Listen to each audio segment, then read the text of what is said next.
The hidden dangers of possessiveness in marriage. Possessiveness in marriage is often misinterpreted as a symbol of deep affection or passionate love. However, when it crosses healthy boundaries, it can evolve into a controlling and harmful dynamic that gradually corrodes the relationship. While love thrives on mutual trust, respect, and personal freedom, possessiveness is rooted in fear, insecurity, and the urge to dominate. Left unchecked, it can unravel the very essence of a marital bond. 1. Understanding possessiveness in marriage. Possessiveness involves an overwhelming need to monitor, control, or restrict a spouse's autonomy, physically, emotionally, and socially. It goes beyond normal concern and becomes a pattern of distrust and domination. Common signs include constantly checking on your partner's location or activities, jealousy or suspicion about friends, colleagues, or family members, discouraging or forbidding hobbies, social outings, or personal interests, needing constant reassurance of loyalty and commitment, feeling threatened by your partner's self-sufficiency or success. Though these behaviors may appear to stem from love or protection, they often reflect deeper insecurities and an unhealthy need for control. 2. Underlying causes of possessiveness. Possessiveness doesn't emerge in a vacuum. It usually stems from unresolved emotional or psychological issues. Some key root causes include low self-esteem or self-worth. A person who feels inadequate may cling tightly to their partner out of fear of abandonment. Past trauma or betrayal. Experiences like infidelity or emotional neglect in past relationships can breed deep mistrust. Fear of losing control. For some, controlling a partner feels like the only way to preserve the relationship. Attachment issues. People with anxious attachment styles often exhibit possessive tendencies due to a fear of rejection. Lack of personal boundaries. If someone hasn't learned healthy relationship dynamics, they may see control as normal or justified. 3. Why possessiveness is harmful to a marriage. Possessiveness may begin subtly, but over time, it can cause significant emotional and psychological damage. Here are the main dangers. Undermines trust. Possessive behavior signals a lack of trust, implying that one partner is inherently unfaithful or unreliable. This suspicion creates emotional distance and erodes the foundation of mutual respect.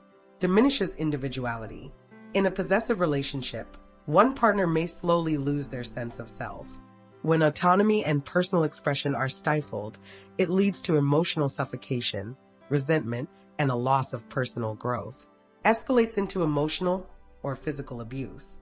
What starts as controlling behavior can evolve into manipulation, threats, guilt tripping, and, in severe cases, verbal or physical abuse. This dynamic traps the victim in a cycle of fear and dependency. Breaks down communication. Effective communication requires honesty and vulnerability. In possessive dynamics, fear of conflict or retaliation leads to secrecy, lies, or emotional withdrawal. Triggers chronic conflict. When one partner feels constantly accused or monitored, arguments become frequent. This environment of tension and blame can cause long-term emotional harm and reduce intimacy.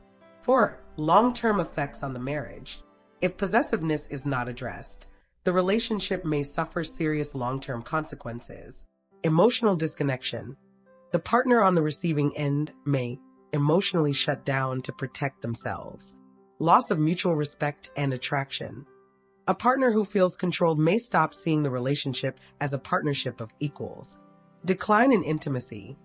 Physical and emotional closeness often deteriorates in a possessive dynamic. Increased risk of separation or divorce. Over time, the toxic cycle of control and resentment can lead to a complete breakdown of the relationship. 5.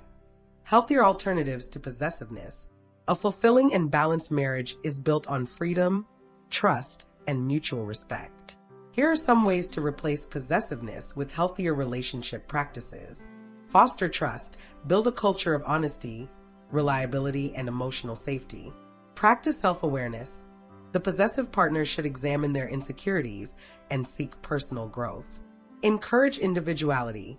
Celebrate each other's goals, friendships, and personal achievements. Communicate openly. Share fears and expectations without blame. Create space for vulnerable dialogue. Seek professional support. Couples therapy can help uncover deeper issues and develop healthier coping strategies. Conclusion: while possessiveness may initially seem like a sign of love or devotion, it ultimately undermines the freedom and trust that healthy marriages require. True love is not about control. It's about supporting each other's independence while staying emotionally connected. By acknowledging possessive tendencies early, practicing self-reflection, and fostering honest communication, couples can transform a strained relationship into one rooted in mutual respect, balance, and lasting intimacy.